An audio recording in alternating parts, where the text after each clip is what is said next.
Si conocen este caso, saben que el principal sospechoso estuvo a punto de salir este mes, pero si no lo conocen, prepárense porque el contexto es muy largo. Hola, yo soy Maga, bienvenidos a mi canal. Si les gusta este tipo de contenido, no olviden suscribirse para que YouTube les avise cada vez que subo video. Y si quieren que este video llegue a más personas, no olviden dejar su like. Y sin perder más tiempo, vamos al caso.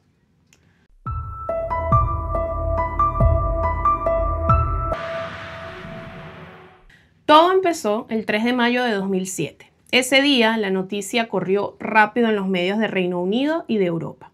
Una niña británica de apenas 3 años había desaparecido durante unas vacaciones en Portugal.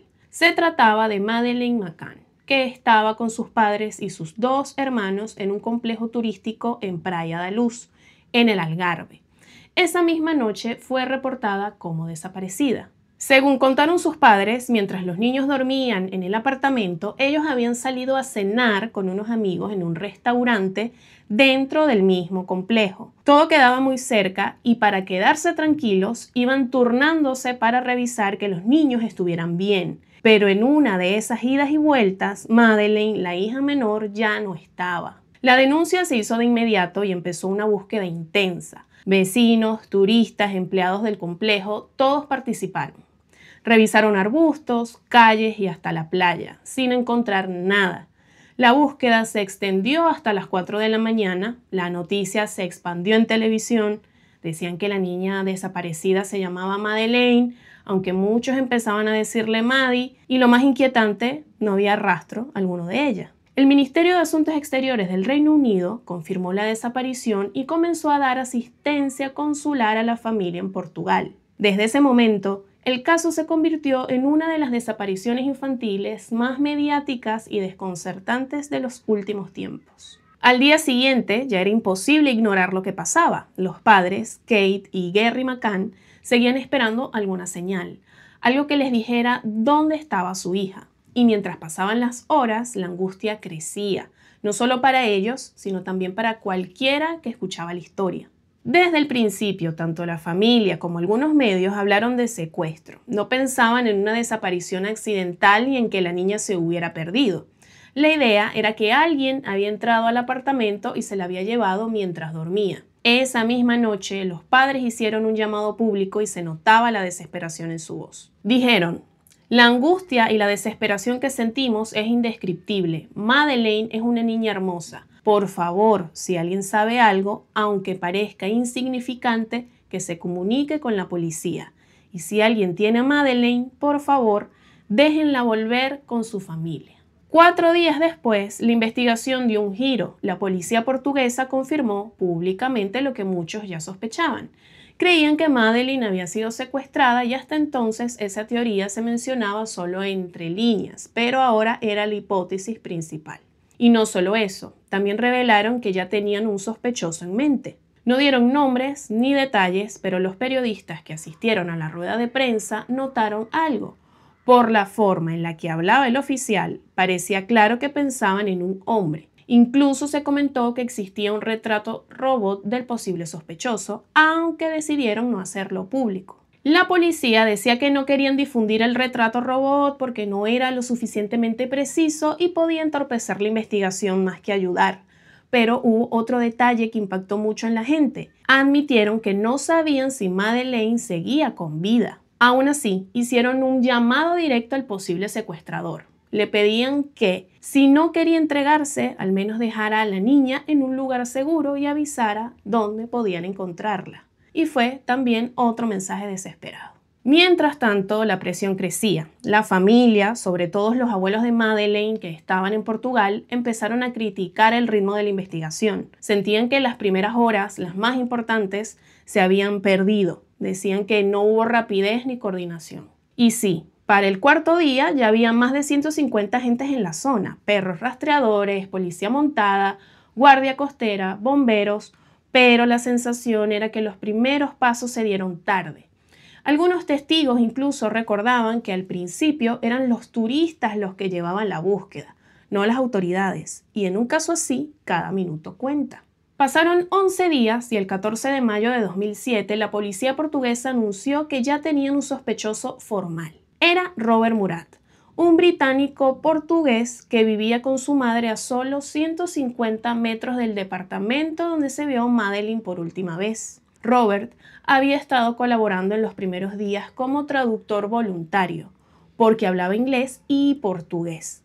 Pero poco a poco, algunos periodistas notaron que estaba demasiado involucrado, siempre presente, preguntando, intentando saberlo todo.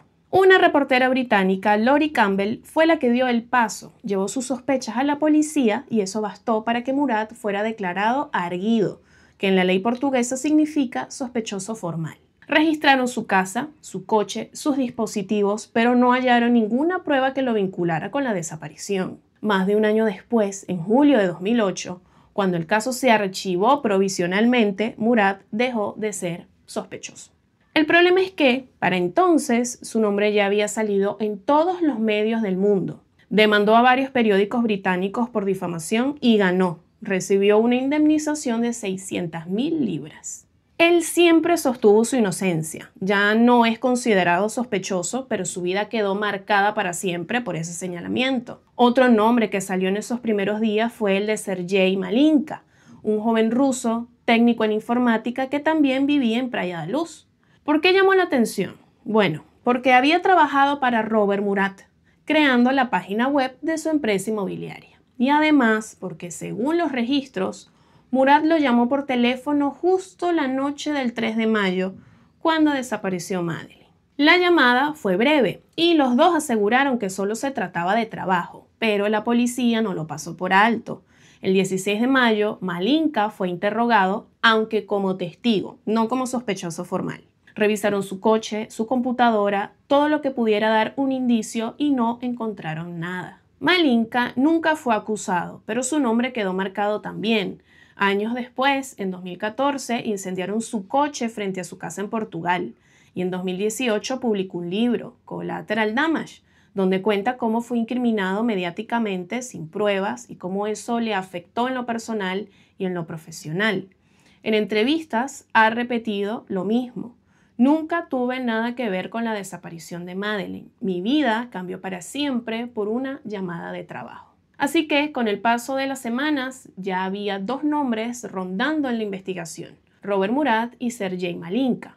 Y mientras tanto, la opinión pública empezaba a dividirse. Por un lado, seguía el apoyo masivo, pero también comenzaron las críticas. Se cuestionaba cómo actuaron los padres esa noche, si hicieron bien en dejar solos a los niños, o si se habían tomado las medidas correctas en las primeras horas. Fue en ese contexto, casi un mes después de la desaparición, cuando Kate y Gary McCann dieron su primera entrevista en televisión. La conversación fue larga y por momentos bastante dura.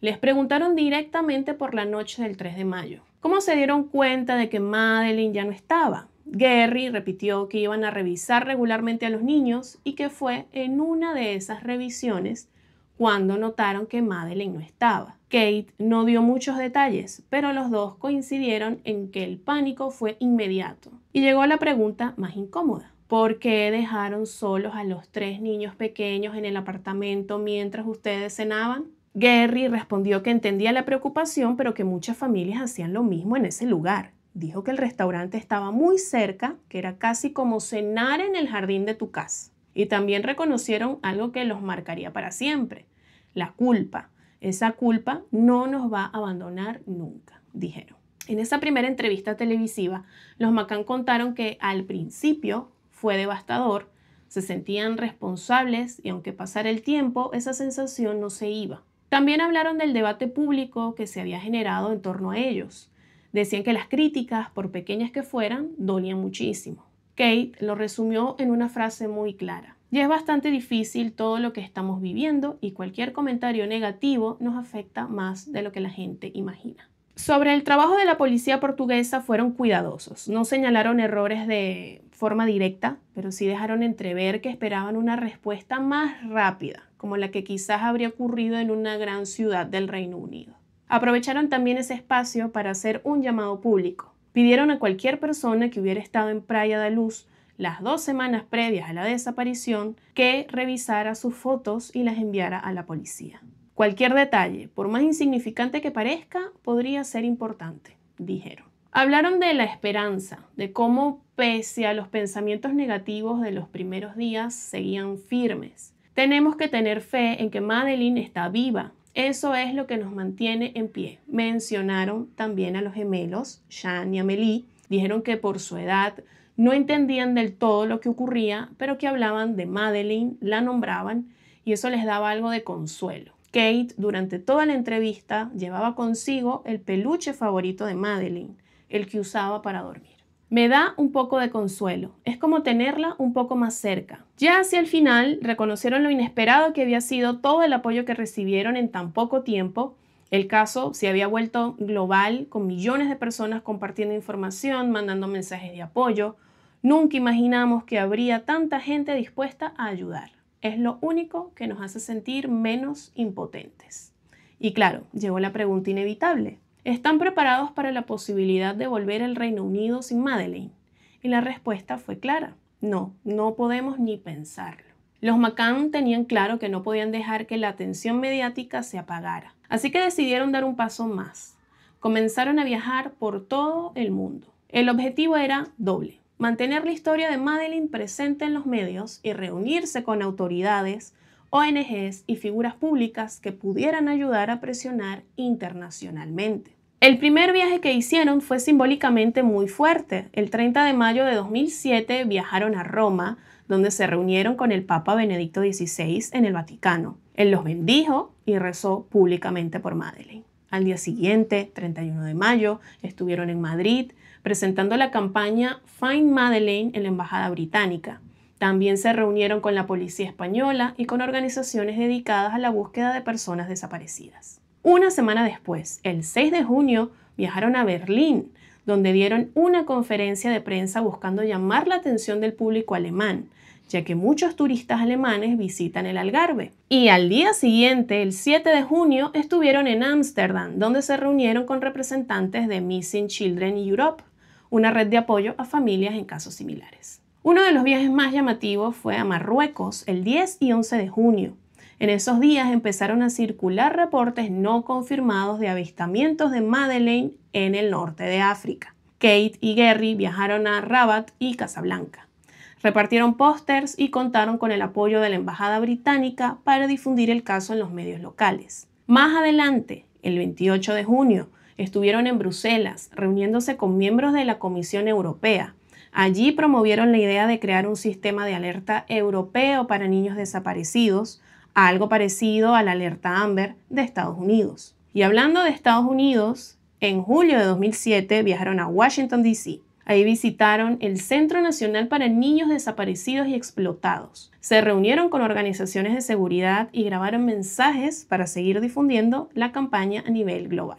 Ese mismo mes, el caso de Madeleine llegó incluso al universo de Harry Potter. El 16 de julio de 2007, con el lanzamiento del nuevo libro de la saga, las tiendas colocaron pósters de Madeleine en sus escaparates. Los McCann agradecieron públicamente a J.K. Rowling, quien apoyó la iniciativa para que la imagen de su hija llegara a todos lados. Durante esos meses, Kate y Gerry se convirtieron en figuras públicas internacionales. La campaña era masiva y las apariciones constantes, y la presión por encontrar a Madeleine cada vez más fuerte. Y entonces, en septiembre de 2007, el caso dio otro giro, esta vez un giro forense. Se filtró que la policía portuguesa había recibido resultados de pruebas de ADN enviadas desde el Reino Unido.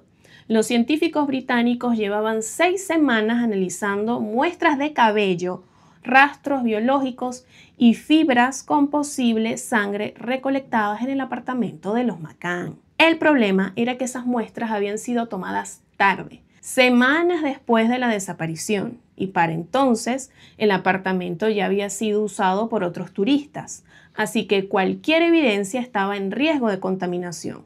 Eso complicaba mucho las conclusiones. Aún así, según informes extraoficiales, los resultados eran considerados significativos. ¿Qué significaban esos resultados de ADN? Nadie lo sabía con certeza. Podían servir para apuntar a nuevos sospechosos o bien reforzar las sospechas que ya existían. Hasta ese momento el único arguido o sospechoso era Robert Murat, pero con estas nuevas pruebas empezaba a circular la idea de que la policía podía girar la atención hacia los propios padres de Madeleine. Tanto la policía como los McCann habían dicho en los días previos que esos resultados serían decisivos, así que la atención estaba en el aire. Lo que había comenzado como una tragedia familiar ahora se estaba convirtiendo en una investigación cada vez más incómoda. El 7 de septiembre de 2007, el caso Madeleine McCann cruzó un umbral. Ese día, después de semanas de rumores, filtraciones y tensión, Kate y Gerry McCann fueron declarados oficialmente arguidos en Portugal. Esa es la figura legal para sospechoso formal en una investigación penal. La citación fue en la sede de la Policía Judiciaria en Portimao, en el Algarve. Kate ya había sido interrogada 2 días seguidos, el 5 y el 6 de septiembre, y fue durante ese segundo interrogatorio cuando los investigadores portugueses pusieron sobre la mesa una nueva teoría, que Madeleine podría haber muerto accidentalmente en el apartamento y que sus padres habían encubierto la muerte. Kate rechazó esa hipótesis por completo, pero a partir de ahí el tono cambió. Le lanzaron un cuestionario de 48 preguntas y muchas de ellas directas y acusatorias. Preguntas sobre la noche de la desaparición. ¿A qué hora acostaste a Madeleine? ¿Qué llevaba puesto esa noche? ¿Por qué dijiste que la ventana estaba abierta si no había huellas externas? Y otras más duras. ¿Por qué llamaste antes a los medios que a la policía? ¿Por qué los perros detectaron olor a sangre y cadáver en el apartamento y en el coche alquilado? ¿Te ofrecieron reducir tu condena si confesabas una muerte accidental? Bajo consejo legal, Kate decidió no responder la mayoría de esas preguntas. Solo contestó una. ¿Sabe que su silencio puede perjudicarla? Y respondió sí, si esa es la intención de la policía. Al final del interrogatorio le ofrecieron un trato. Si confesaba que la muerte de Madeleine había sido un accidente, su condena sería reducida. Kate lo rechazó de inmediato, lo calificó de absurdo y dijo que esa acusación no solo era falsa, sino que contradecía por completo lo que estaban viviendo como familia. Al día siguiente fue el turno de Gerry McCann. También lo interrogaron en Portimao, con preguntas muy similares. ¿Quién revisaba a los niños esa noche? ¿Por qué alquiló un coche 25 días después de la desaparición? ¿Transportó algo inusual en el maletero? ¿Qué opina de la teoría del accidente encubierto? Gerry negó todas las acusaciones y sostuvo que su único objetivo siempre había sido encontrar a Madeleine. Ese 7 de septiembre de 2007, al salir de la comisaría, los dos padres ya eran sospechosos oficiales. El caso, que hasta entonces el mundo había visto como una tragedia familiar, entraba en el terreno mucho más oscuro y polémico, y la pregunta flotaba en el aire. ¿Y si no fue un secuestro? El 10 de septiembre de 2007, Kate y Gerry McCann dejaron Portugal, 4 meses después de la desaparición de su hija. Volvían al Reino Unido sin Madeleine. La imagen era muy triste, una familia que había salido de vacaciones al sur de Europa, regresaba ahora rota, expuesta ante todos, con una angustia que no tenía fecha de caducidad. Dijeron que la decisión no había sido fácil, pero que lo hacían por el bien de sus otros 2 hijos, los gemelos Jean y Amélie. Dijeron que era desgarrador volver a casa sin Madeleine y que eso no significaba que habían abandonado la búsqueda. Dijeron, no podemos rendirnos hasta saber qué le pasó. Para entonces, su estado de arguidos seguía vigente. Según la ley portuguesa, podía mantenerse hasta 8 meses, lo que significaba que podían ser llamados a declarar en cualquier momento. Incluso podían ser acusados formalmente si el fiscal lo decidía. Aún con esa presión, eligieron volver. Querían recuperar algo de normalidad, estar con su familia, criar a sus otros 2 hijos y seguir adelante sin rendirse. Aunque claro, la vida ya no era la misma. Ese mismo 10 de septiembre, apenas 3 días de que los McCann fueran declarados sospechosos, se filtró un dato que explicaba por qué la policía portuguesa estaba tan convencida de que los padres podían estar involucrados. El motivo tenía que ver con los resultados forenses enviados desde el Reino Unido. Según la policía portuguesa, en esas pruebas se habían encontrado 3 coincidencias de ADN de Madeleine. Una de esas coincidencias de ADN se halló en un borde externo de la ventana del apartamento. Era una coincidencia completa, pero no generó demasiado impacto porque al fin y al cabo Madeleine había estado viviendo allí casi 2 semanas. Lo que realmente levantó polémica fue lo que encontraron en el coche de alquiler que los McCann habían rentado 5 semanas después de la desaparición. Primero, los análisis mostraron una coincidencia parcial de ADN de Madeleine. Los forenses dijeron que podía explicarse fácilmente, tal vez por ropa u objetos de la niña que aún conservaban. Pero luego vino lo más delicado, una coincidencia completa de ADN que, según la policía portuguesa, solo podía explicarse si el cuerpo de Madeleine hubiese estado en ese coche.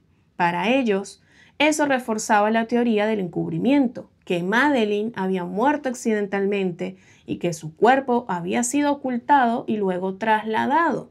Esa era la hipótesis que los investigadores portugueses empezaron a manejar con más fuerza, y era también la evidencia que el fiscal iba a evaluar para decidir si había base suficiente para presentar cargos contra los padres. Entonces, ¿qué decían que había pasado esa noche según esta teoría? La versión filtrada a los medios era que Madeleine no fue secuestrada, sino que murió accidentalmente en el apartamento, quizás por efecto de algún tipo de sedación, y que en el lugar de reportarlo, sus padres ocultaron lo ocurrido. La historia, según los investigadores, era así. Kate McCann, de forma accidental, provocó la muerte de Madeleine, después envolvió su cuerpo en una bolsa, lo ocultó en algún lugar cercano y 25 días después, sola o con ayuda de Gary, recuperó el cuerpo, lo trasladó en un coche de alquiler y se deshizo de él en un sitio que hasta hoy sigue siendo desconocido. La hipótesis se apoyaba en dos elementos clave: el hallazgo de ADN de Madeleine en el coche alquilado semanas después y la detección por parte de perros entrenados de olor a sangre y restos cadavéricos en el apartamento y en el vehículo. Sin embargo, había muchos vacíos en esa teoría. El propio coordinador de la búsqueda voluntaria recordaba que la zona había sido revisada a fondo por la policía, por turistas y por vecinos. Si el cuerpo hubiese estado oculto, ¿cómo es que nadie lo encontró? Además, los McCann eran turistas, no conocían el Algarve a fondo. ¿Dónde podrían haber escondido algo así durante tanto tiempo sin dejar rastro? Y lo más importante, a pesar de esas sospechas, la policía portuguesa nunca presentó una acusación formal contra Kate o Gary. Uno de los elementos más controvertidos de la investigación fue el uso de perros rastreadores especializados traídos desde Reino Unido a pedido de la policía a Portugal. Uno era entrenado para detectar olor a cadáver humano y otro para encontrar rastros de sangre humana. Ambos tenían un historial de precisión casi del 100%, sobre todo en casos donde ya no estaban los restos, pero sí quedaba su rastro biológico. Durante la inspección del apartamento donde Madeleine fue vista por última vez, el perro que detectaba olor a cadáver reaccionó en varios lugares: en la sala de estar, en el dormitorio de los McCann, dentro del armario de ese dormitorio y en la terraza exterior, y en el jardín, al pie de las escaleras. Ese mismo perro también reaccionó en el coche de alquiler que los McCann rentaron 25 días después. Marcó el maletero y hasta la llave del vehículo. Y no solo eso, reaccionó también ante dos prendas de Kate McCann: una camiseta de uno de los gemelos y el peluche rosa de Madeleine, el famoso Cuddle Cat que llevaba a todos lados. Según los expertos, para que un perro marque de esa manera, el objeto o superficie debió estar en contacto directo con un cuerpo humano fallecido durante al menos 2 horas. El segundo perro, especializado en detectar sangre humana, también encontró rastros tanto en el apartamento como en el coche. Pero aquí estaba el punto crítico: los perros no distinguen identidades. No pueden decir a quién pertenece la sangre o el olor. No pueden indicar si hubo delito. Lo único que hacen es señalar dónde pudo haber estado un cadáver o sangre humana. En este caso, la policía portuguesa interpretó esos resultados como un apoyo a su teoría de una muerte accidental y un encubrimiento posterior. Pero no todos estaban de acuerdo. Un inspector británico que participó en la investigación explicó que esos olores podían deberse a transferencias indirectas. Por ejemplo, cargar ropa en el coche que antes había estado en contacto con objetos de Madeleine. También recordó que cuando los perros siguieron un rastro desde el apartamento hasta un supermercado cercano, eso no significaba que Madeleine estuviera muerta, solo que había pasado por allí. Al final los perros marcaron múltiples puntos, sí, pero la evidencia forense detrás de esos hallazgos nunca fue concluyente. y aún así se convirtió en uno de los pilares sobre los que la policía portuguesa construyó su teoría contra los padres. En realidad, la mayoría de las señales sobre posibles cargos no vinieron de la policía, sino del propio entorno de los McCann, que buscaba anticiparse a los medios y amortiguar el impacto de cada movimiento legal. Ese mismo mes, su abogado llegó a decir que Kate podía ser acusada en cualquier momento, incluso de asesinato, pero esa acusación nunca se concretó. Y aunque la sospecha ya estaba instalada en la opinión pública, el caso seguía avanzando sin pruebas y sin culpables. Todos los elementos que la policía portuguesa había señalado como indicios, los rastros de sangre, el olor cadavérico detectado por los perros, las señales en el coche de alquiler o el comportamiento de los padres, nunca lograron convertirse en pruebas sólidas. Ni los análisis de ADN, ni los informes forenses, ni las interpretaciones de los perros pudieron demostrar de manera irrefutable que Madeleine había muerto, mucho menos que sus padres tuvieran algo que ver en su desaparición. Con el paso de los meses, la presión mediática bajó, pero la presión legal sobre los McCann continuaba. Sin embargo, el tiempo pasaba y no había evidencia suficiente para presentar cargos. Fue así que en julio de 2008, 1 año y 3 meses después de la desaparición, la Fiscalía portuguesa archivó el caso de forma provisional. Eso significó 2 cosas: que la investigación se cerraba temporalmente por falta de pruebas suficientes y que el estatus de arguidos sospechosos formales de Kate y Gerry quedaba oficialmente levantado. En su informe final, las autoridades portuguesas admitieron que no podían probar ni la hipótesis del secuestro ni la de muerte accidental. No había rastro de Madeleine, no había escena del crimen, no había testigos, no había confesión. El caso había llegado a un punto muerto. Y aunque la familia McCann celebró el fin de su condición de sospechosos, la otra verdad seguía intacta. Madeleine seguía desaparecida. El misterio sin resolverse, y desde el principio, el caso McCann no fue tratado como un caso cualquiera. Y eso para muchos incluyó la policía portuguesa. Levantó sospechas porque solo 48 horas después de la desaparición, el gobierno británico ya había movilizado a figuras de alto nivel para asistir a la familia. Clarence Mitchell, exdirector de la Unidad de Control de Medios del gobierno de Tony Blair, fue nombrado portavoz oficial de los McCann. También se sumaron exoficiales de Scotland Yard, especializados en fraudes e inteligencia, como Kenneth Farrow y Michael Keenan. ¿Por qué tanto despliegue en tan poco tiempo? La desaparición de un menor, lamentablemente, no es algo raro, pero nunca antes se había visto un respaldo diplomático y mediático tan grande en tan poco tiempo.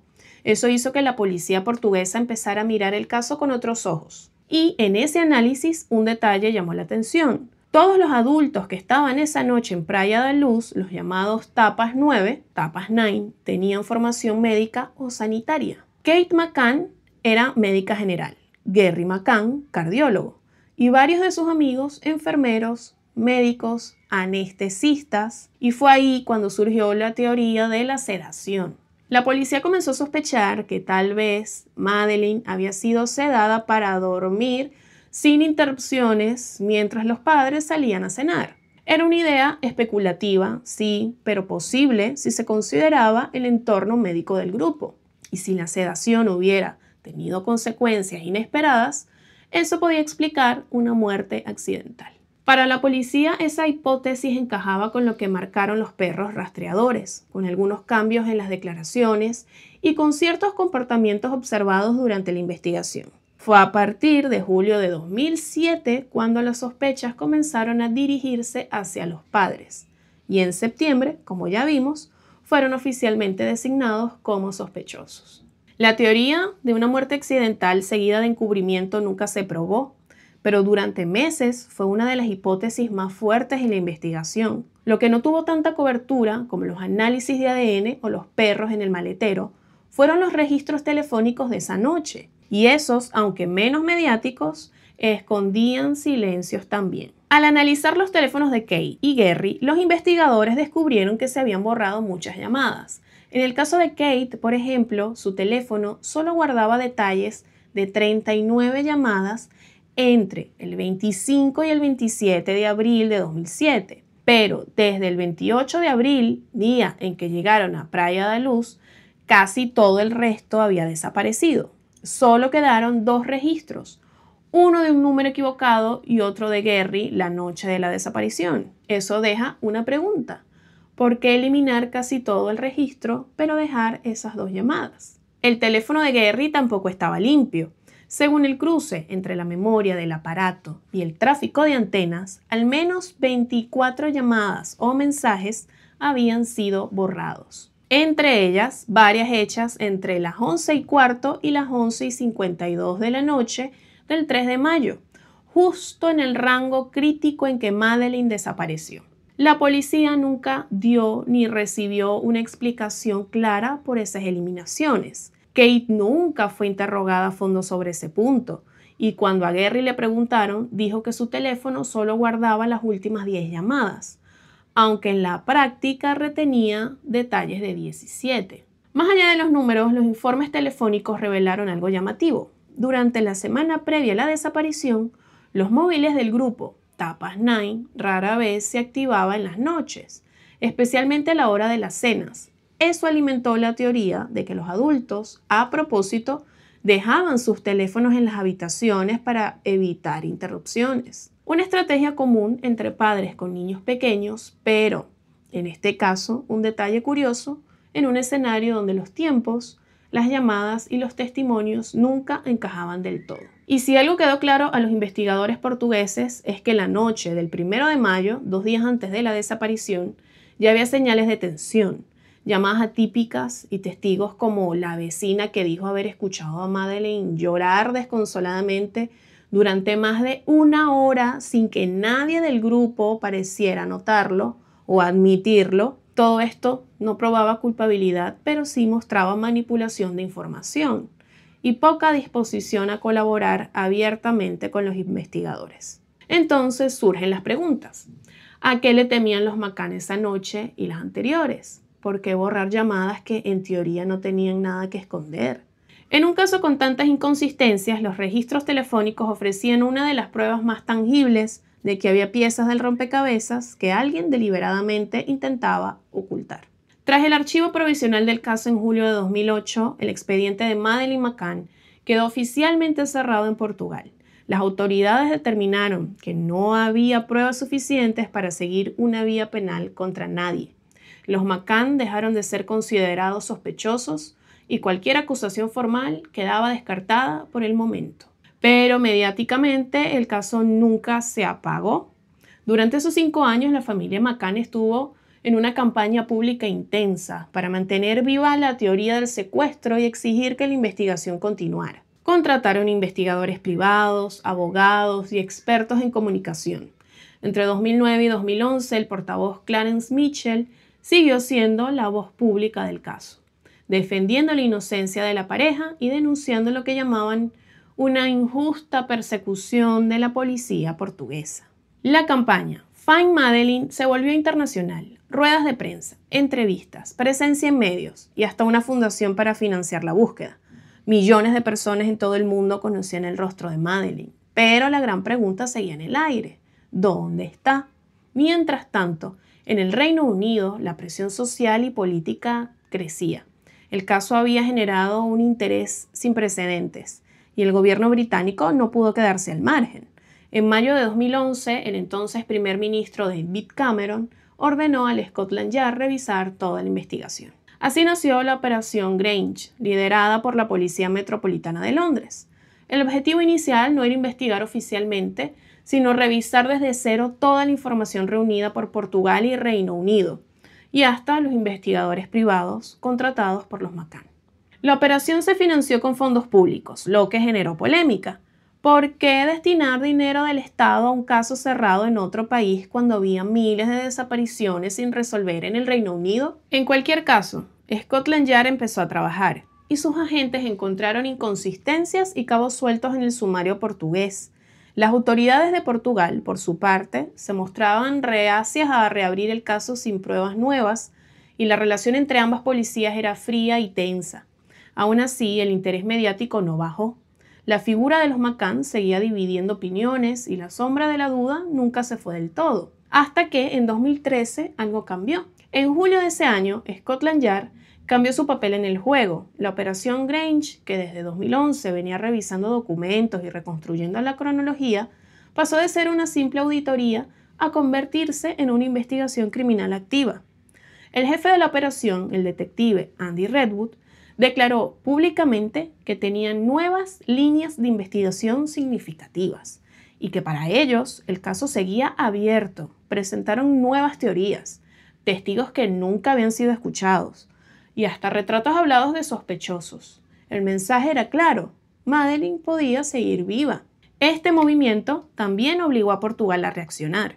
En octubre de 2013, la Fiscalía portuguesa anunció que el caso se reabría oficialmente allí, con base en nuevos elementos entregados por la policía británica. Así, después de 5 años archivado, el caso volvía a estar sobre la mesa. Desde ese entonces existían 2 investigaciones paralelas, una desde Londres liderada por la Policía Metropolitana y otra en Portugal retomada por la Policía Judicial Portuguesa, pero con un enfoque más limitado, evitando en público las teorías que señalaban directamente a los padres. La colaboración entre ambos países fue tensa y difícil, marcada por la desconfianza. Mientras en Reino Unido hablaban de una operación de rescate, en Portugal muchos agentes seguían creyendo que la muerte de la niña en el apartamento era la hipótesis más plausible, aunque ya no hubiera pruebas para sostenerlo. Ese mismo año, la BBC estrenó un documental con entrevistas a los investigadores británicos, reforzando la narrativa del secuestro. Esto volvió a despertar el interés masivo, pero también la crítica. Se estaba usando la maquinaria mediática para reescribir la historia. Y para apoyar la teoría del secuestro, volvieron a traer un viejo testimonio. En los primeros días de la desaparición, Jane Tanner, amiga cercana de los McCann y parte del grupo Tapas 9, había declarado que la noche del 3 de mayo de 2007, sobre las 11:15, vio a un hombre caminando apresuradamente con un niño pequeño en brazos, envuelto en una manta o en un pijama claro. Esa figura fue vista cerca del apartamento 5A, justo en la hora en la que Madeleine habría desaparecido. Durante años se interpretó como la huida del secuestrador y fue tratada como pista clave. Pero en 2013, durante el programa Crime Watch de la BBC, las autoridades revelaron que aquel hombre podría haber sido simplemente otro padre recogiendo a su hijo de la guardería nocturna del Ocean Club. ¿Qué causó la confusión? Cuando los investigadores reconstruyeron cómo Gerry McCann cargaba a Madeleine, notaron que la forma en que la llevaba, ladeada con las piernas colgando, era muy parecida a la figura que describió Jane Tanner. Y eso encendió más teorías. ¿Vio Jane al verdadero secuestrador? ¿Vio a Gerry? ¿O nunca vio realmente nada y su memoria reconstruyó una imagen tras reconocer la desaparición? Para la policía portuguesa, que ya sostenía la hipótesis de una muerte accidental, esa misma noche, la descripción solo reforzaba sus sospechas sobre los padres. El dato que hace ruido es este. Jane Tanner dijo que vio a ese hombre casi al mismo tiempo en que Gerry McCann afirmaba estar conversando con otro padre, Jeremy Wilkins, justo afuera del apartamento. Pero ni Gerry ni Jeremy vieron al supuesto hombre con el niño. ¿Cómo es que Jane lo vio pasar a pocos metros y ellos no? Eso nunca se pudo explicar del todo y la credibilidad de esa declaración quedó muy en duda. Durante años, la imagen del hombre con un niño en brazos fue casi como el sospechoso fantasma del caso. Se hicieron retratos robot, comparaciones de pijamas, reconstrucciones, hasta que en 2013 la policía británica dijo quizás era solo otro papá recogiendo a su hija de la guardería nocturna. Nada que ver con un secuestro. Y claro, con eso, la teoría del secuestro se tambaleó. Porque si ese hombre nunca existió como sospechoso real, ¿qué vio Jane en realidad? ¿Lo imaginó, se confundió o simplemente su testimonio terminó siendo parte del ruido? Con todo esto, el caso empezó a mostrar señales de desgaste. Para el 2015, ya con 8 años encima, toneladas de pruebas, hipótesis, contradicciones, declaraciones confusas y peritajes incompletos, la investigación entró en pausa. La operación Grange, que había arrancado con fuerza en 2011 bajo la policía británica, se quedó sin pistas nuevas, sin avances relevantes y también sin presupuesto. En octubre de 2015, el equipo se redujo drásticamente de más de 30 detectives a 4 detectives. Y aunque oficialmente no se cerró, estaba claro que el impulso se había perdido. Lo que empezó como una desaparición en un resort vacacional se había convertido en una montaña de contradicciones, giros raros y silencios que pesaban más que las palabras. Pasaron 8 años de silencio. El 13 de febrero de 2023, una chica polaca llamada Julia Faustina publicó algo que llamó la atención de muchas personas en Internet. Lo hizo en un grupo de Facebook sobre casos de crimen real y lo que escribió fue fuerte. Decía que creía ser Madeleine McCann, la niña británica desaparecida en 2007.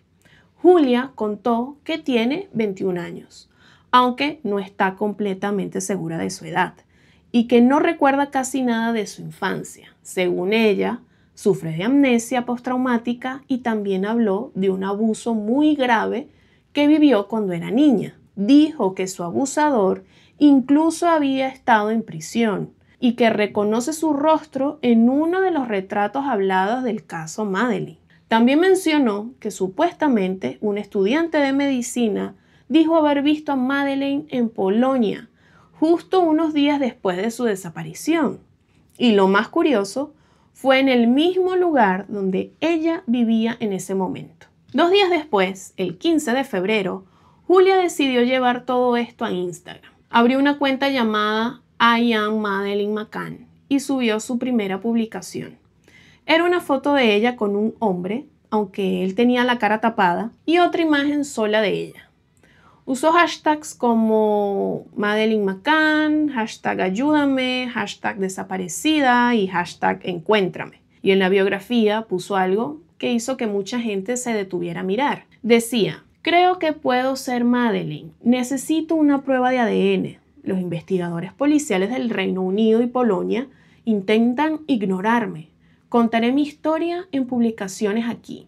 Ayúdenme. Ese mismo día, también subió unas fotos de su infancia y escribió lo que asegura es su primer recuerdo. Dijo que recuerda unas vacaciones en un lugar cálido, con playa, edificios blancos o muy claros, tipo departamentos, pero que en ese recuerdo no ve a su familia. Y claro, para quienes siguen el caso McCann, eso encendió las alarmas. Madeleine desapareció en un balneario en Portugal con edificios muy parecidos a los que describió Julia. Luego, el 17 de febrero, Julia subió varias fotos comparando su cara con la de Kate y Gerry McCann, los papás de Madeleine. Según ella, había cierto parecido y bueno, como era de esperarse, los comentarios se dividieron. Alguien comentó, los labios son diferentes, no me convence la cara, pero otro dijo, es idéntica a Gerry. Julia incluso subió una publicación diciendo, mírenme las orejas, y comparó sus orejas con las de Gerry, aunque para muchos los rasgos no coincidían. Un investigador por internet describió, lo siento, no se parecen en nada, rasgos completamente diferentes. Después de las publicaciones comparando sus rasgos con los de los McCann, Julia siguió compartiendo más pruebas. Esta vez subió una imagen de sus dientes cuando era niña y la puso junto a una foto de Madeleine. Quería mostrar que tenían una sonrisa parecida. También publicó otra imagen donde aparecía ella y Madeleine a una edad similar, pero como venía pasando desde el principio, los comentarios se dividieron. Un seguidor comentó, definitivamente no son la misma niña, pero otros salieron a defenderla. Aunque no sea Maddie, necesita ayuda. ¿Qué le pasa a la gente? Esa misma noche, Julia volvió a hacer un en vivo en Instagram, respondió preguntas de la gente y cerró el día con un mensaje agradeciendo a quienes la estaban apoyando. Dijo algo como, gracias por el apoyo que me brindan y a quienes me odian debo decirles que no estoy bromeando, realmente creo que puedo ser como ella, no acepté dinero de nadie, no lo estoy haciendo por fama ni por likes, solo quiero que la policía me haga una prueba de ADN y la compare con la de Kate y Gerry McCann. Eso es todo. El 18 de febrero, ya con bastante atención encima, Julia llevó sus declaraciones a TikTok. Ahí hizo algo que generó más polémica. Afirmó sin pruebas que había estado en contacto con un familiar de Madeleine. Según ella, ese mismo día tendría la oportunidad de hablar con los padres de Madeleine y que la prueba de ADN se haría muy pronto. Obviamente, esto no fue confirmado por nadie relacionado con la familia McCann. Más tarde, en Instagram, Julia se mostró muy afectada. Apareció llorando y dijo, no sé por qué hay tanto odio. Y acá es donde entra una figura que se volvería clave en toda esta historia. El 19 de febrero, la doctora Fia Johansson, una medium persa que se presenta también como detective psíquica, comentó una de las publicaciones de Julia en Instagram. Le escribió, cariño, siempre creí que estaba viva. Soy una detective psíquica que predice que es de Alemania. Me aseguraré de que las autoridades y la familia te presten atención y comiencen la prueba de ADN lo antes posible. Y después le dejó un mensaje de aliento. Te deseo suerte, chica, no te rindas, ten paciencia, como la tuviste durante tantos años. Al parecer, ese mismo día se pusieron en contacto por privado y más tarde hicieron su primer Instagram Live juntas. Desde ese momento, Fia Johansson empezó a actuar como su portavoz. Ese mismo 19 de febrero, Julia publicó algo más, una nueva teoría relacionada con Kate McCann. Subió varias fotos comparando su rostro con el de la madre de Madeleine, como para seguir reforzando su parecido. No escribió ninguna descripción en el post, pero claramente la intención era mostrar similitudes. En las imágenes se veían lado a lado sus sonrisas, ojos, nariz y como ya era costumbre, la gente empezó a opinar. Algunos comentarios decían, tiene exactamente los mismos dientes y sonrisa que Kate. O creo que se parece a Kate McCann. Y hubo quien incluso comentó, sí que se parece a una Gerry McCann mujer, así que podría estar diciendo la verdad. Y así todo se estaba volviendo cada vez más viral. El 20 de febrero, Julia volvió a generar revuelo en sus redes. Ese día cambió la biografía de su cuenta de Instagram para escribir algo que encendió aún más la polémica. Gracias por el apoyo, Kate y Gerry McCann accedieron a hacerse la prueba de ADN. Además, compartió un artículo de prensa que hablaba de su interés en contactar a los McCann y lo acompañó con una afirmación.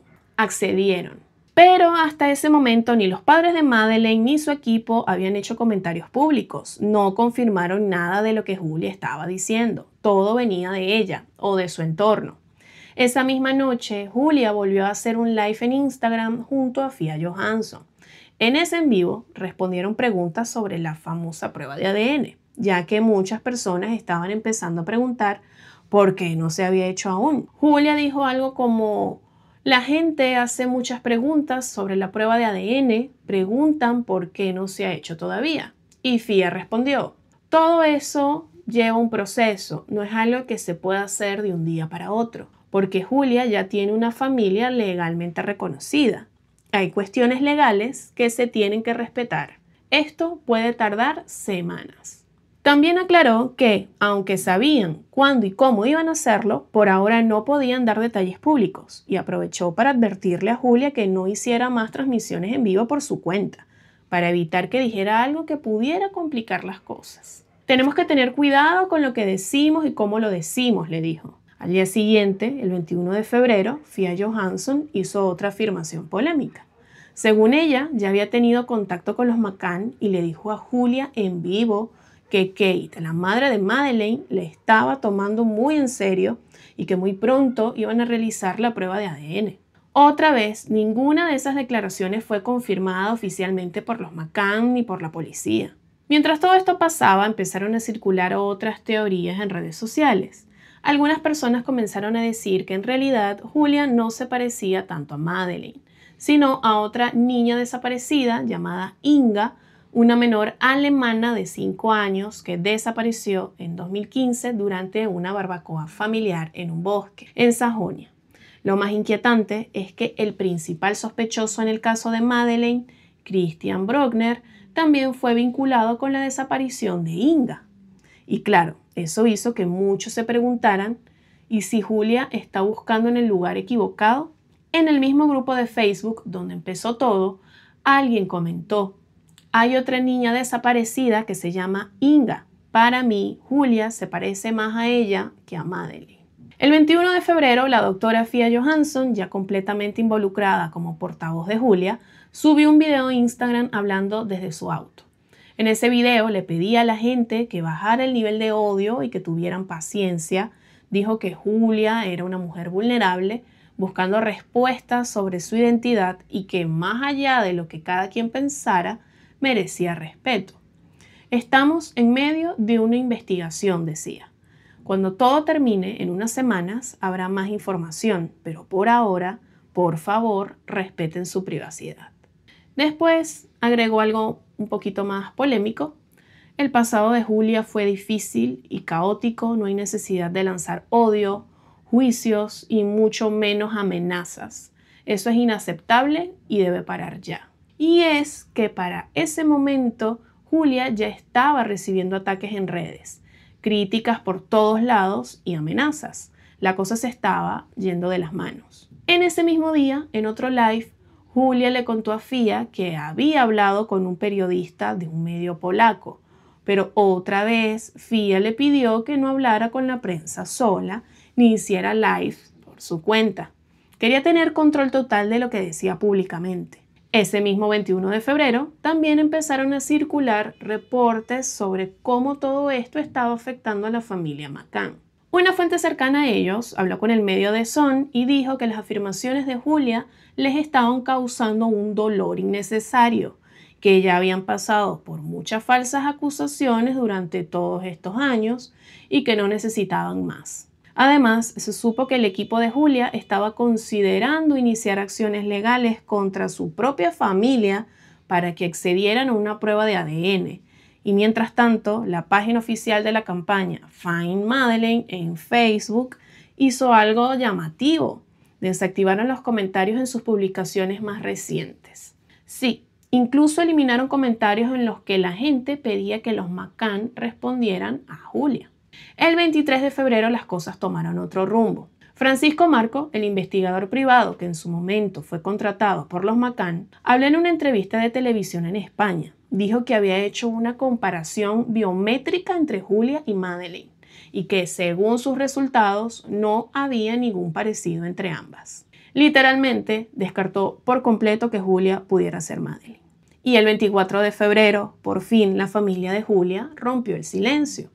Afirmaron que todo esto era falso. Dijeron tener recuerdos, imágenes y documentos que demostraban que Julia era su hija. Para ellos no había dudas. Y el 26 de febrero, la policía polaca reforzó esa postura. Un portavoz, Paweł Noga, explicó que habían investigado las declaraciones de Julia y que no encontraron ninguna evidencia que las respaldara. También confirmó que la familia de Julia ya había entregado toda la documentación necesaria para probar su identidad. A esa altura, las redes seguían hablando del tema, pero las pruebas reales empezaban a poner freno a toda la teoría. El 1 de marzo, Julia publicó algo que, según ella, marcaba un antes y un después en toda esta historia. Dijo que su sueño se había hecho realidad. Fia Johansson había llegado a Polonia para apoyarla personalmente. En redes sociales se le veía emocionada y en un tono un poco misterioso. Dijo: tenemos mucho que revelar. Poco después empezaron a circular versiones de que finalmente se le había hecho una prueba de ADN. Pero el día siguiente, el 2 de marzo, hubo otro giro. La cuenta de Instagram de Julia desapareció. Mucha gente pensó que ella la había cerrado, pero Fia salió a decir que fue Instagram quien la eliminó. Según Fia, estaban trabajando para recuperarla. Mientras tanto, siguieron usando su propia cuenta para comunicarse con los seguidores de Julia. El 3 de marzo publicaron lo que llamaron un gran anuncio. Dijeron que pronto compartirían una noticia impactante. Y aunque no dieron detalles, eso solo aumentó el interés y también la presión alrededor del caso. Al día siguiente, el 4 de marzo, la situación se puso mucho más seria. Fia Johansson aseguró que Julia había recibido amenazas de muerte creíbles. Incluso dijo su cabeza tiene precio. Y, preocupada por su seguridad, decidió llevarla de inmediato desde Polonia a Estados Unidos. Más específicamente a su propia casa en California, donde Julia podría estar más protegida. Y ahí, en Estados Unidos, empezaron a revelarse más cosas. El 9 de marzo, Fia explicó por qué no se había podido hacer una prueba de ADN con la familia de Julia en Polonia. Dijo que la ley polaca no permite forzar a alguien a hacerse una prueba genética, ni siquiera con una orden judicial. También contó que fueron a la policía local para decirles que Julia podría ser Madeleine McCann, pero que les respondieron que no investigan desapariciones ocurridas fuera del país. Es decir, como Madeleine desapareció en Portugal, las autoridades polacas no podían hacer nada al respecto. En palabras de Fia, la única forma sería que Portugal exigiera esa revisión oficialmente. Ese mismo día, la historia tomó otro rumbo. Fia declaró que tras revisar el historial médico de Julia, descubrieron algo preocupante. Supuestamente no había registros de ella antes de los 5 años. No existía documentación médica, escolar, ni ningún tipo de registro que probara qué había pasado con Julia durante sus primeros años de vida. Y mientras tanto, la policía en Estados Unidos, según Fia, también estaba profundamente preocupada por la seguridad de Julia debido a todas las amenazas que seguía recibiendo. El 10 de marzo, Fia compartió nuevas fotos de Julia desde California. Se la veía mucho más tranquila, sonriente, incluso relajada.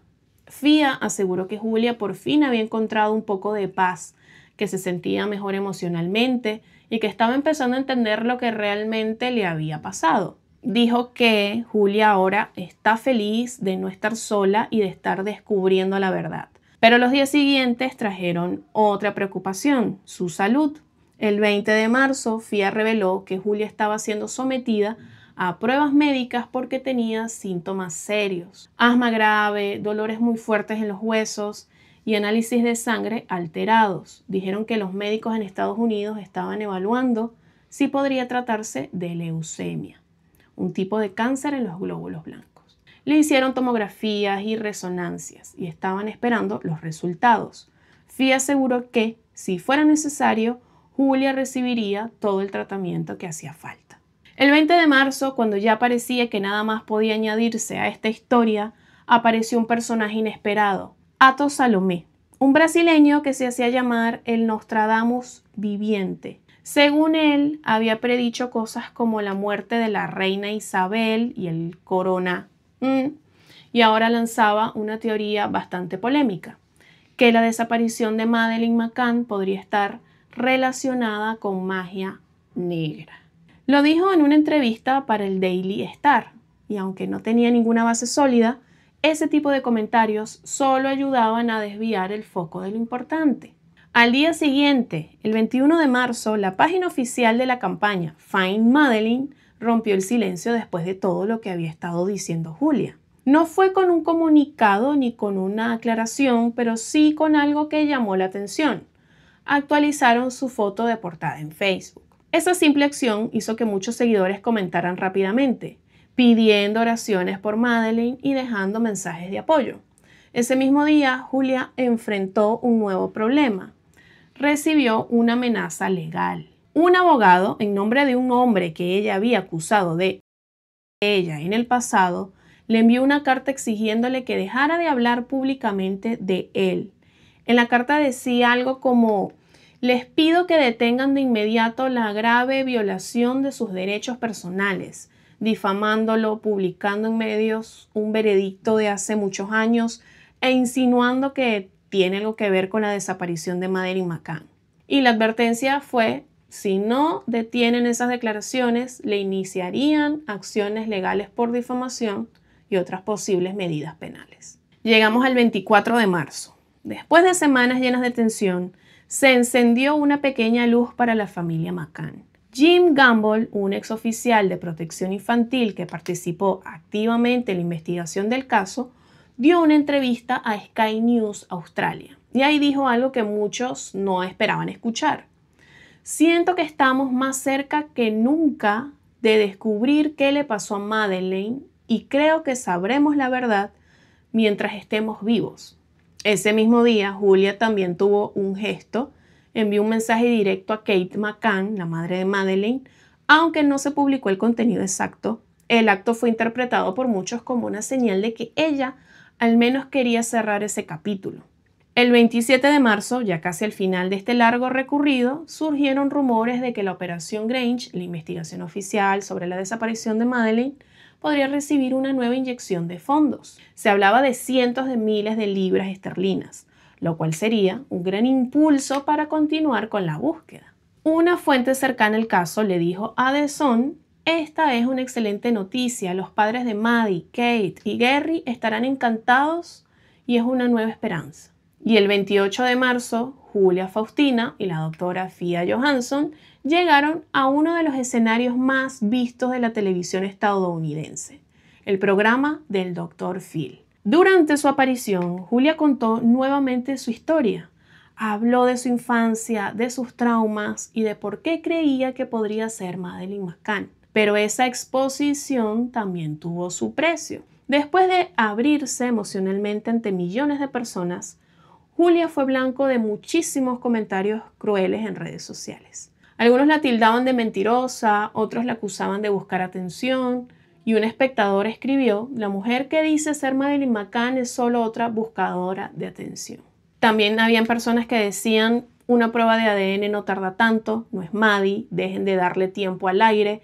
También hubo críticas para el propio Dr. Phil por supuestamente aprovecharse de la vulnerabilidad de Julia con tal de tener audiencia. Y 2 días después, el 30 de marzo, la historia dio otro giro. Fia Johansson publicó un video de Julia cantando frente a un micrófono y con eso reveló que la joven había escrito y compuesto 72 canciones. En el pie de foto, Fia escribió un mensaje largo, muy emocional, diciendo: siento mucho todo el dolor innecesario que has sufrido desde pequeña, estoy muy orgullosa de ti y de la hermosa música que has creado. Y agregó: es hora de que cada sobreviviente de abuso se conecte con su fuerza y talento. Yo soy tu voz. Ese mismo día, muchas personas empezaron a especular que Julia podría estar preparando su entrada al mundo de la música. El 1 de abril, todavía sin resultados oficiales del ADN, la doctora Fia decidió hablar públicamente sobre lo que ella creía. Dijo que en su interior no creía que Julia fuera Madeleine McCann, y comentó que Julia detestaba ese veredicto, pero que al mismo tiempo le encantaba. Una frase que dejó a más de uno confundido. Mientras tanto, los seguidores de la historia empezaban a impacientarse. Muchos preguntaban en redes por qué estaba tardando tanto la famosa prueba de ADN, si normalmente esos resultados no demoran tanto. Y claro, con todo ese ruido llegaron también las sospechas de dinero. El 2 de abril empezaron a circular teorías de que Julia y Fia podrían estar ganando plata con todo esto, que si habían cobrado por ir al programa del Dr. Phil, que si estaban vendiendo la historia a la prensa, pero Fia lo desmintió enseguida en Instagram. Dijo: no recibimos ni un centavo por participar en el show del Dr. Phil, Julia no recibió nada, simplemente subió al escenario, fue ella misma y dijo la verdad. También aclaró que no habían cobrado por entrevistas ni vendido su historia a ningún medio. Y como dato extra, ese mismo día, Fia reveló algo más. Tenía el poder notarial de Julia, es decir, estaba legalmente autorizada para actuar en su nombre.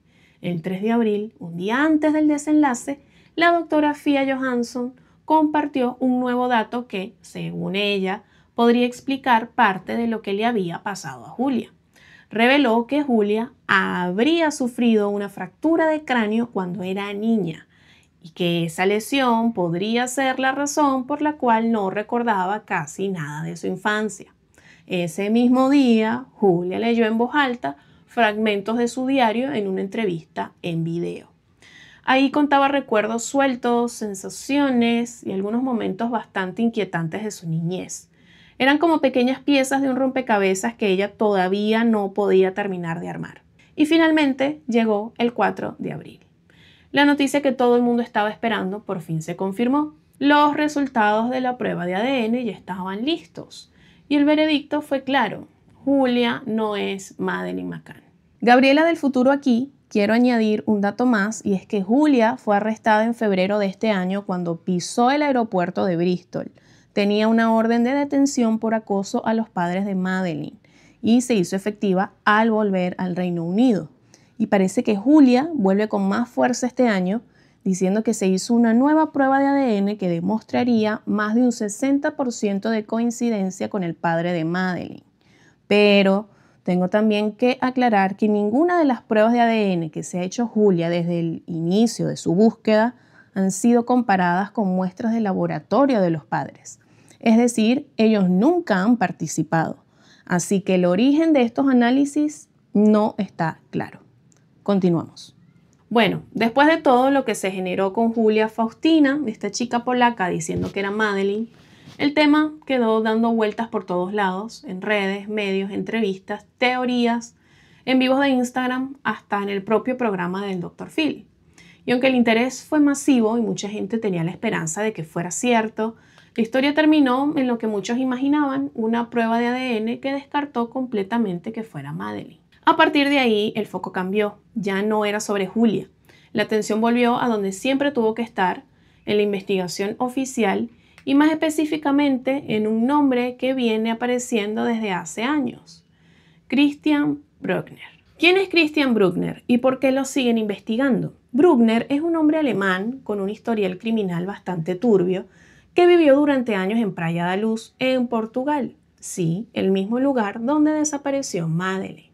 En 2007, cuando todo ocurrió, él estaba viviendo a pocos kilómetros del complejo turístico donde estaban los McCann y, aparte de hacer trabajos pequeños, también cometía delitos menores. Pero lo que lo puso en el radar fue una pista concreta, una llamada de teléfono que los investigadores descubrieron la noche del 3 de mayo de 2007, justo antes de que Madeleine desapareciera.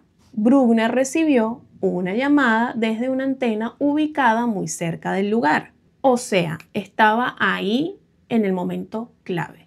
Y eso no es todo. En 2016, durante una redada en una propiedad suya en Alemania, la policía encontró algo espeluznante. Un disco duro enterrado con material muy fuerte. Conversaciones con fantasías de infantil, fotos de menores y más de 100 trajes de baño infantiles guardados. Sí, todo mal.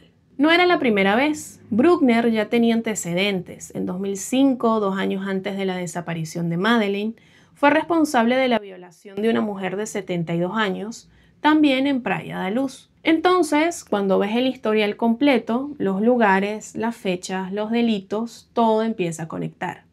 En 2020, la Fiscalía alemana lo declaró sospechoso oficial del caso. Y aunque todavía no lo han acusado formalmente por la desaparición de Madeleine, los fiscales dijeron que tienen pruebas concretas de que ella ya no está con vida y que Bruckner estaría involucrado. En junio de 2025, la policía alemana, con apoyo de la portuguesa, volvió a mover piezas. Hicieron excavaciones en una zona cercana a la casa donde vivió Bruckner, no muy lejos de Praia da Luz. Usaron radares, máquinas pesadas, revisaron terrenos y, según medios como AP News y Taila, encontraron posibles restos óseos y ropa. ¿Es Madeleine? Todavía no hay confirmación oficial, pero eso volvió a despertar muchas esperanzas. ¿Y qué pasa con Bruckner ahora? Hoy en día Bruckner está preso en Alemania por la violación de 2005, pero estuvo a punto de salir este mes. Las autoridades estaban pidiendo que si lo soltaban sea con condiciones especiales, por ejemplo una pulsera electrónica, porque no es alguien que pueda andar así como así por la calle. Pero lo más insólito es que una mujer trató de pagar su fianza. Se supo que una mujer se ofreció a pagar la fianza. Dijo que estaba convencida de que él no tenía nada que ver con la desaparición de Madeleine. Y lo más loco es que ella le escribió cartas y todo como si fuera una fan. Bueno, no es la primera vez que esto pasa en casos mediáticos, pero igual no deja de ser impactante. Resulta que la persona que pagó la fianza para la liberación anticipada de Christian no fue un familiar, ni un abogado defensor, ni una ONG, ni nada por el estilo. Fue una ex policía, y no cualquier policía. Un ex agente del BKA, que vendría a ser algo así como el FBI alemán. ¿Y qué hacía esta mujer involucrada con el caso? Bueno, según ella misma le dijo al medio Der Spiegel, que había trabajado en escuchas telefónicas dentro de la celda de Bruckner. O sea, lo investigaba y ahora le paga la multa que lo iba a dejar libre. Eso es muy extraño. La ex agente desembolsó unos 1.300 o 1.500 euros para cubrir una serie de multas judiciales que Bruckner no había podido pagar. De esa cantidad, él solo había alcanzado a abonar unas 210 libras. El resto lo cubrió esta mujer sin dar muchas explicaciones. Ahora, ¿por qué esto es importante? Porque si Bruckner no pagaba esa multa, iba a seguir preso hasta enero de 2026 y eso le daba a los investigadores 4 meses más para reunir evidencia forense, armar bien la acusación y con suerte imputarlo formalmente por la desaparición de Madeleine. ¿Y cuál fue la excusa de la mujer? Ella asegura que no sabía el origen real de las multas. Dice que cuando se enteró de que eran por cosas como agresión, falsificación de documentos y conducir ebrio, ya era demasiado tarde. Claro, como si fuera normal pagarles la libertad a un tipo condenado por violar a una mujer de 72 años y sospechoso de uno de los casos más mediáticos del mundo, ¿no? Sin revisar bien a qué se debía la multa. Según el periódico, se confirmó que el dinero fue transferido directamente a una cuenta oficial de la Fiscalía alemana en el banco Comdirect. En resumen, la persona que supuestamente debía ayudar a atrapar a Bruckner terminó acelerando su liberación. Y aunque no se reveló su nombre públicamente, ese dato dejó a medio mundo con más preguntas que respuestas. ¿Qué la motivó realmente? ¿Fue una decisión personal?